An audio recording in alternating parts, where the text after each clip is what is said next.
Assalamualaikum warahmatullahi wabarakatuh. Perkenalkan, nama saya Siti Rifda Atila Zahra, NIM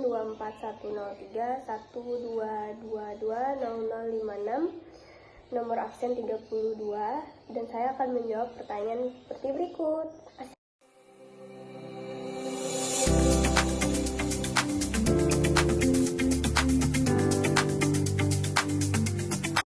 Konsistensi dapat berperan sebagai jangkar di tengah ketidakpastian.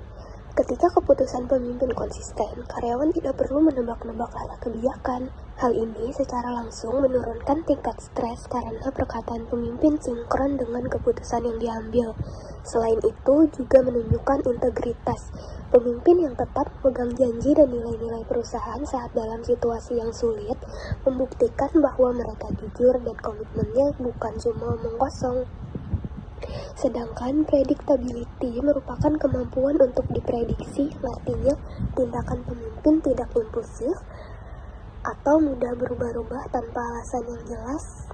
Perpaduan keduanya ini dapat membuktikan kepada karyawan bahwa meskipun situasi eksternal sedang krisis, lalu kemudian organisasi tetap dalam keadaan stabil dan memvalidasi bahwa pemimpin dapat diandalkan. Hal inilah yang merupakan fondasi utama dari trust atau kepercayaan. Gaya competing atau bersaing merupakan pendekatan yang sangat asertif dan tidak kooperatif, yang dimana satu pihak berusaha memenangkan kepentingannya sendiri tanpa memperdulikan dampaknya terhadap pihak lain. Menurut Robbins, ini dapat digunakan pada saat melakukan tindakan yang cepat dan tegas seperti dalam keadaan darurat atau krisis, yang dimana jika terjadi penundaan keputusan bisa berakibat fatal bagi organisasi itu sendiri. Selain itu juga pada isu-isu penting di mana tindakan yang tidak populer harus diterapkan, seperti ketika perusahaan harus melakukan pemotongan biaya, menegakkan aturan disiplin yang ketat, atau bahkan melakukan perampingan karyawan atau PHK. Dalam landscape dunia kerja modern, fleksibilitas kerja diwujudkan melalui 3 konsep utama yang saling berkaitan. Yang pertama, pengaturan kerja alternatif. Ini merujuk pada pengaturan non-tradisional terkait tempat dan waktu kerja karyawan agar tetap seperti flex time atau telecommuting atau WFH. Yang kedua, pekerja kontingen yang mencakup seluruh tenaga kerja non-permanen yang dipekerjakan perusahaan berdasarkan kontrak temporer atau kebutuhan musiman yang spesifik.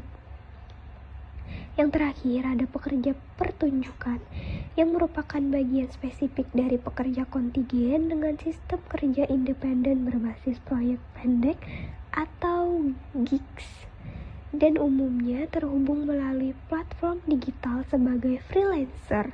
Adapun tantangan organization commitment, yaitu rendahnya komitmen efektif terhadap organisasi. Penyebabnya antara lain kurangnya kepastian karir dan jaminan kesejahteraan dari perusahaan, minimnya interaksi sosial dan keterlibatan dalam budaya perusahaan. Hal ini memicu tingginya perputaran kerja, yaitu turnover, dan rendahnya motivasi untuk memberikan kinerja di luar deskripsi tugas yang standar.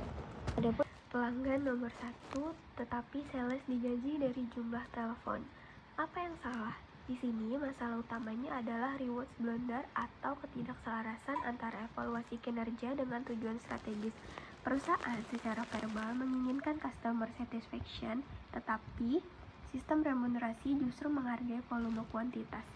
Akibatnya, sales akan mengejar target telepon sebanyak mungkin dengan cara menutup telepon dengan cepat atau bahkan mengabaikan keluhan demi uang yang justru merusak kepuasan pelanggan.